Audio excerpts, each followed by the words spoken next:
welcome to Susannah's Kitchen. I'm really excited to show you today these really soft sandwich rolls. Now they don't hold their shape perfectly and stay nice and round purely because I'm trying to cook 6 of them in one go in the Ninja Foodi and there just really isn't the space. But these are kind of ones that you can tear apart and they still work as rolls, so it's a great recipe.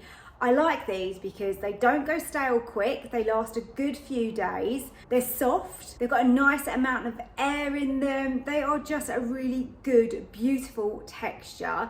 And you don't even need to use proof in your Ninja. If your kitchen's warm enough, you can just proof them on the side and then we simply put them on to bake in the Ninja. So it's really, really nice and easy. Even if you haven't got the Ninja Foodi 15 in 1, as long as you've got the bake setting, you'll still be able to make these bread rolls. So this hopefully is a bread recipe for most of you out there. Let me know what you think to these. Don't forget to hit the like button for me and also subscribe to my channel. And if you're interested in one of my cookbooks, they are available on my website, which is www.susannaskitchen.uk. And of course, I've got my brand new 4 Seasons book, which is out now. So let's go and start cooking. Let me show you how to make these lovely soft sandwich rolls. I'm making some soft sandwich style rolls today.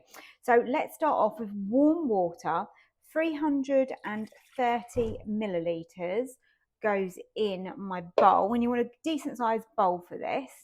Let's add our oil. So we want olive oil, and I need 2 tablespoons. I'm almost out of olive oil. I've got a little bit more in another container. Just going to get that. Okay, let's finish this off. So first one, second one, just about made it, thankfully. Little stir. Going to tip in my yeast, and you want to do this while your water is still nice and warm. Okay, let's get that packet open and let's get that yeast into that warm water, or our warm water mixture I should say, because we've also got some sugar to go in there as well. So we want a little pinch of sugar. So we've got in there warm water, oil, yeast and sugar, and then just give that a nice mix to combine all of that together. So once I've stirred this, I then let it sit for about 5 minutes, and you want it to go foamy and frothy because you know that that yeast has been activated if it goes like that, and then it is ready to be used. So when you get to that 5-minute point, you're going to find it starting to look frothy on the top like this. And that is exactly how you want your yeast. If it doesn't happen, then your yeast isn't going to be activated, and therefore I generally scrap it and I start again, which I know is a waste and no one likes to do that, but it's really just not going to work as well for your recipe. So it really is pointless to continue if that does happen to you. And sometimes that is just your yeast. It's happened to me loads of times before. So I've got my scales underneath. I'm going to grind in my salt and I'm going to be weighing this. So it does take a fair amount of salt in this recipe. It seems very excessive, but obviously there is a lot of flour that's going to go into here. So it's 7 grams of yeast, and I like to use 7 grams of salt as well. And now to measure in my flour, I'm using strong bread flour. This is white flour, and I just sprinkle that in. This is going to be 425 grams. So I think what I'm going to do is put in 200. Let's do that first. Right, 200's in, and then we're going to give it a mix, because that way we just haven't got loads and loads of flour to try and combine into that water and yeast mixture. So let's just do it in 2 stages. Now let's add in the rest of the flour. So 225 to go. Okay, so it's starting to come together. You can feel the texture is changing. So then what I do is I literally just combine this together, leave it in the bowl. I'm going to cover it and I'm going to just rest it for half an hour. It's quite a sticky dough. Going to cover that with some cling film. My kitchen is pretty warm. I'm literally just going to leave it on the side covered for half an hour, then I'll come back. With wet hands, you want to stretch and fold the dough over, allowing some movement. It's going to knock some of the air out that we have created, but you need to do this just for a few minutes. Now let your dough rest for a further 30 minutes. So it's grown nicely again. So we're going to do the same, wet hands. Let's just give this another stretch. Fold it over like this. And then we're going to do a longer rest this time, or approve, whichever way you want to word it or what you want to call it.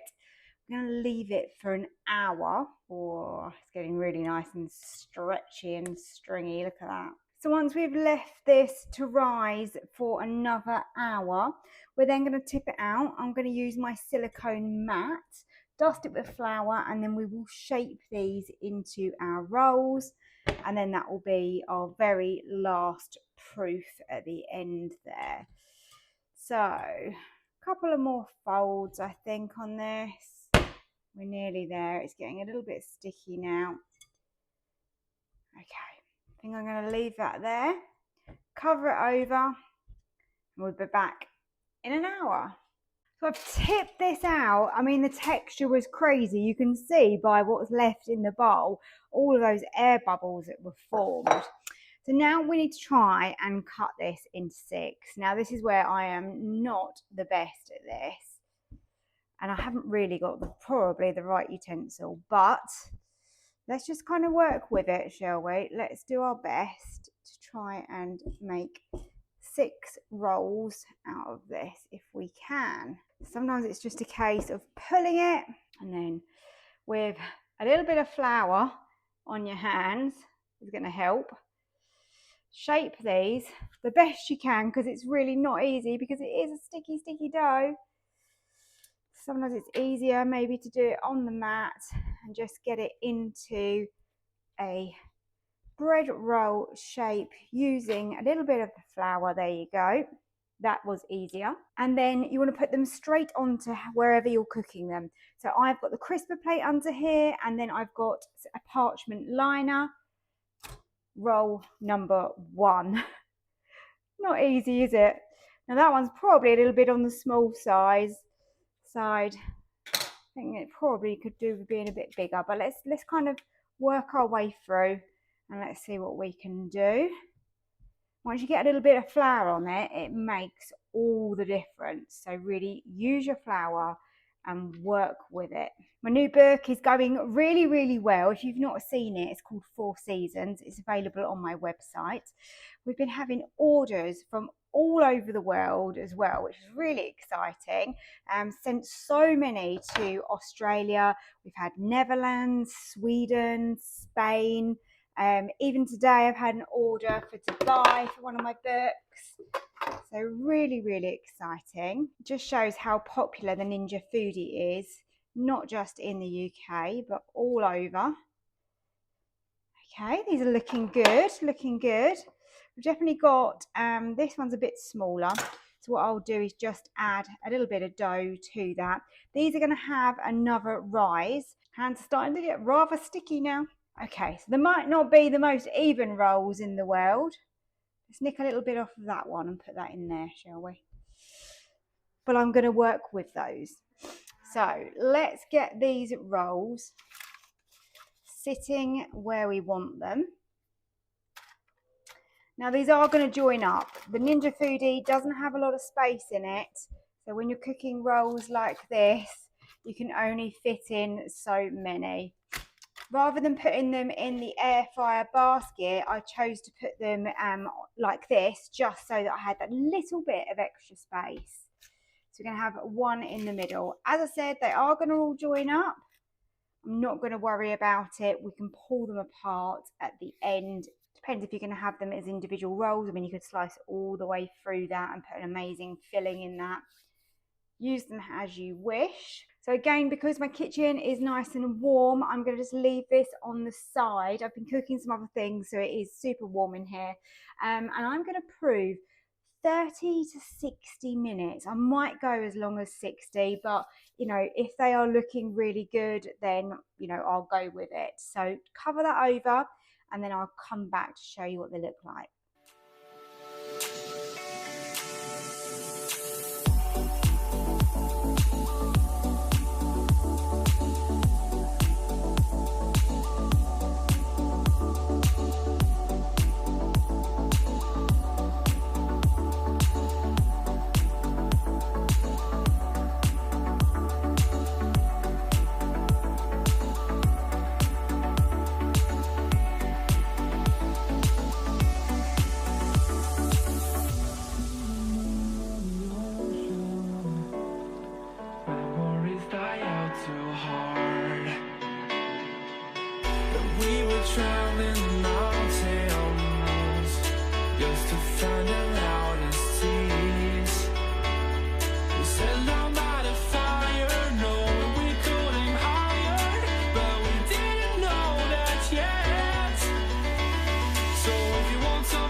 Something to hold on to, gotta find it first.